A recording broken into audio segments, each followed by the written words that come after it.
I'd call this a Harry Potter style WB logo, or maybe more accurately a Prisoner of Azkaban style logo. Say yes in that ungrateful way. Nothing like an evil, evil aunt to make you forget how terrible the Dursleys are. She's rude, condescending, possibly guilty of animal cruelty, and I can't complain that she's set up for some retribution. Yeah, a bit more. That's a boy.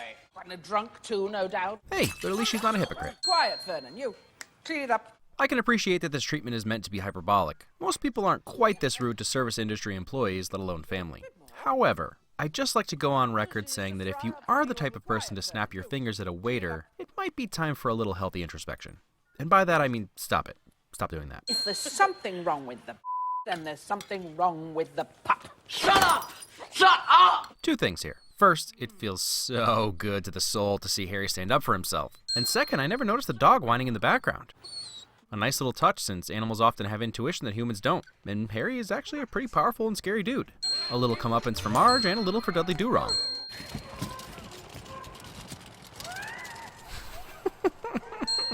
Welcome to the night bus. Night bus? Because it's like a knight coming to your rescue? Well played, Rowling. Gary Oldman is always a win, even in print. You know who? Reckon you've heard of him? Yeah, him I've heard of. Now, I've only killed him a handful of times, though. This little bus ride is a moment of lighthearted respite before the darkness starts creeping in, and yeah, that's pretty cool. Ha! That's an ad for the candy that makes steam come out of Harry's ears later. Even at the highest levels of bureaucratic wizardry, bureaucracy? They enjoy a quick alliteration. Properly punctured and her memory modified. Housekeeping. You shouldn't yell at housekeeping either, or roar. Alfonso Cuarón has a few of these long takes in this movie, but this one is definitely my favorite and the most meaningful. The way the serious poster is framed while they speak about him, the separation between Harry and his friends, even the blocking is super impressive and adds to the flow of this scene as they move closer to the camera. Professor R.J. Lupin. Another name win. The Latin root of lupin is lupus, meaning wolf. And Remus is also one of the brothers responsible for founding Rome who nursed off of a wolf. There really are no secrets in this story if you're paying attention. And no Latin. And Roman mythology. Except no one's ever broken out of Azkaban before, and he's a murderous, raving lunatic. Thanks, Ron. Politeness. Magical beings that make the Grim Reaper look harmless that feed on your soul. Yeah, that's a horrifying creature. Saving a kid. I felt weird, though. Like I'd never be cheerful again. And if that isn't ever the tone of this entire film, except for that frog, he's having a blast. R.J. Lupin, who's kindly consented to fill the post of Defense Against the Dark Arts teacher. So definitely don't trust him because everyone knows that position is only filled by liars and or people trying to kill Harry Potter. I mean, you actually fainted. Those in glass houses, or those with weak constitutions. I don't know, Malfoy's a baby. I know it can't be, but that looks a lot like Voldemort striking a Michael Jackson pose. The background details in these films are some of my favorite parts. Like this knight trotting through other paintings and then responding to the fat lady's screech. Theatricality. Of all the things missing from the books, these candies are actually a fun addition that weren't in the books. We don't get too much boys being boys, so it's a nice touch. Oh, honestly, Ron, if you ask me, divination's a very woolly discipline. Gotta love that even in a world with actual, real magic, the ever-analytical and scientific Hermione sees divination as suspect. No offense to any tea leaf readers in my audience. You have to be in 2 classes at once.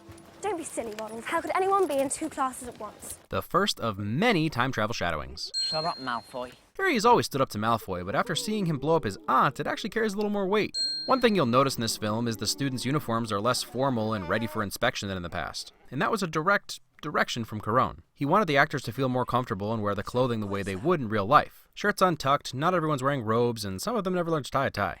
Harry Potter movies have never been lacking in realistic CG creatures. I can't really say for sure about the spiders in Chamber since I only see them through my hands, but Buckbeak is impressive nonetheless. His twitchy neck movements mixed with the solid horse stance, the lighting effects, even the sound he makes seem to make sense. He's just very present. And I'm never one to complain about flying horse birds. I'm the king of the world!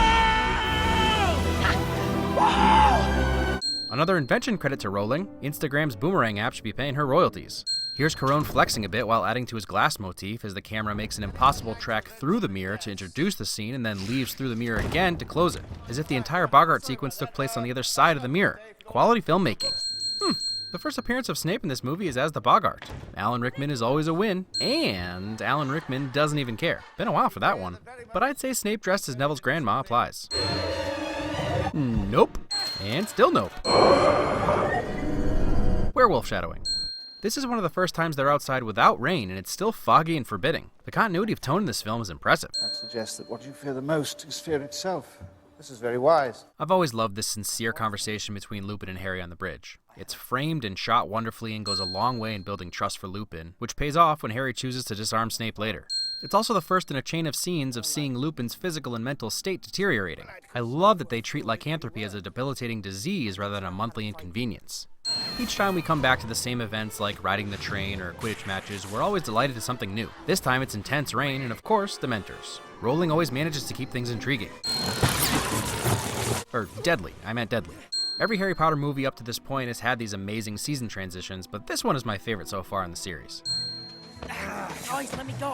Clever, Harry. But not clever enough. Twin clairvoyance. It's meant to be the most haunted building in Britain. Do you want to move a bit closer? Huh? To the Shrieking Shack. Flirting, and also establishing the Shrieking Shack.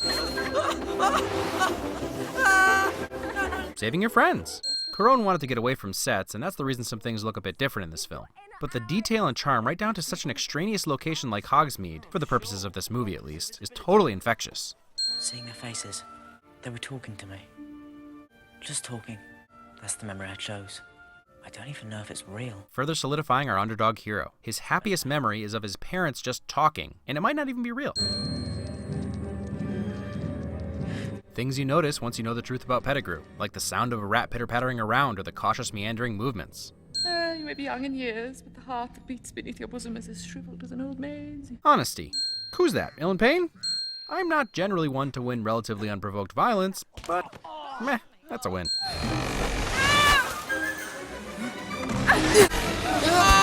Lending a helping hand. Expelliarmus! Ooh, the tension builds. We're all thinking, we knew it! You can never trust the Defense Against the Dark Arts professor. Enough talk, Remus. Come on, let's kill him. Wait! I did my waiting!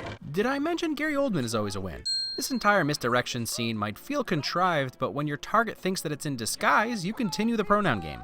Sirius, be quiet! Quiet yourself, Remus! Listen to you two quarreling like an old married couple. This exchange between these old classmates. I can't even really put my finger on why it's so convincing. Chalk it up to solid dialogue and amazing performances. There's so much under the skin in this scene. Snape's jealousy and resentment and Remus and Sirius's super strong bond. Top-notch scene. It's really painful. So painful. They might chop it. Is Ron making fun of Malfoy? Another minute or two and I could have lost my arm. Or is he using the same manipulation to garner Hermione's sympathy? Ron, haven't I been a good friend, a good pet? Ugh, the implications. Ugh. If you were trying to make me extremely uncomfortable rolling, mission accomplished. Saving your godson and his friends. Talk about terrifying imagery.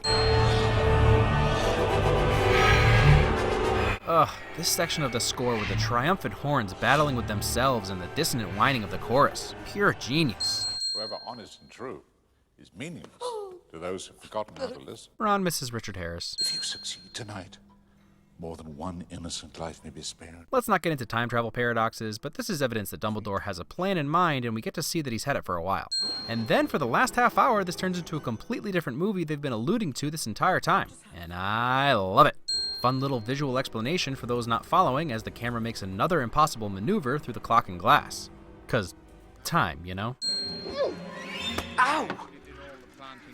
That hurt. Time travel jokes. Professor Dibbit had that ling planted when he was headmaster.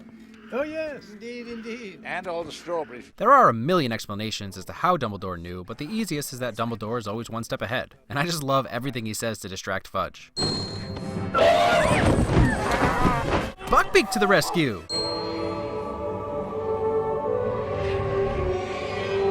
And this time, just the choral voices and the muted horns isolated, so all we hear is the victorious side of the score. You know I'm a sucker for a joyous moment. The ones that love us never really leave us. And you can always find them in here. Did I mention Gary Oldman is always a win? He goes from totally manic crazy man to genuine loving mentor. We did it. Did what? Good night. Crazy old Dumbledore. So, Lupin is a werewolf, or a beast, and all of his possessions listen to his every command. And Emma Watson is Belle. So... Since I am no longer your teacher, I feel no guilt whatsoever about giving this back to you. Generosity.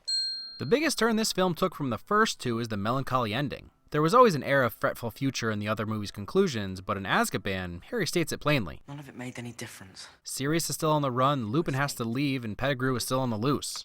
One last light fade wipe and a positive flip on the stretchy soul-sucking effect. Only thing that could have made it better would be Judd Nelson punching the sky and Simple Minds playing over top. There is something special about Prisoner of Azkaban as compared to the first two, and the shift from what ultimately amounted to two children's adventure stories to a larger uncovering of Harry's mythos makes sense with a maturing audience, and picking Alfonso Cuarón for that shift was brilliant. Y Tu Mama Tambien proved that he could tell a more adult story involving teens. Thankfully, not too adult. But beyond that, he added a whole new level of cinematic technique and flair that wasn't present previously. I mentioned the impossible mirror shots, but as you watch the film, you'll notice the camera moving in and out and around glass, showing Harry's reflection in glass and water alike.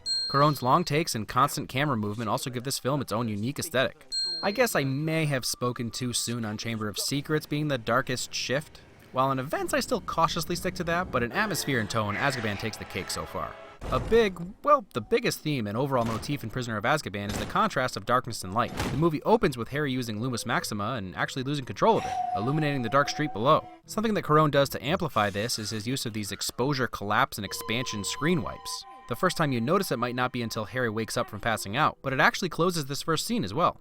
There's constant rain and dreariness that plays into the war the light has with the dark, and every time a Dementor approaches, it consumes the light and warmth, leaving darkness, death, and ice. Dumbledore actually goes so far as to say, Happiness can be found even in the darkest of times, one only remembers to turn on the light. This movie is setting up the darkness inside Harry as much as around him, but in the end, it's his own light that saves him and Sirius. This is a growing film for Harry himself. He's isolated more than normal, and this film is the first shade of how important he and he alone is to the larger story being told. Harry pointed out that none of it made any difference. But that doesn't mean this movie doesn't matter. We learned a ton of new information, met new important characters, and took the first real steps down Harry's bleak path.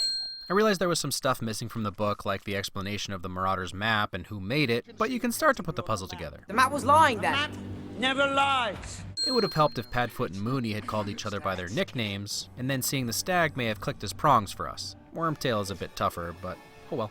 Choosing Oldman, Thulis, and Spall to play off Rickman, as brief as it is, was about as inspired as any casting could be. So much talent in the Shrieking Shack. Everyone else showed their craft improving while still maintaining the characterizations that we all loved from the first two films. I'll probably say this again when I do Goblet of Fire, but Azkaban is sitting as my favorite right now, especially from a filmmaking standpoint. And as dark as it still had some pretty funny moments. Oh, yeah. Yeah, I've been beaten loads of times. Prior to these intense dissections, Goblet was my favorite. What can I say? I love me some dragons and Robert Pattinson. Anyway, I promised the return of the teaser frame, so here it is. Hint to maybe a few thousand of you is that I've actually already done this movie, but it disappeared very quickly. So, now I'm redoing it. Older, wiser, and more optimistic than ever.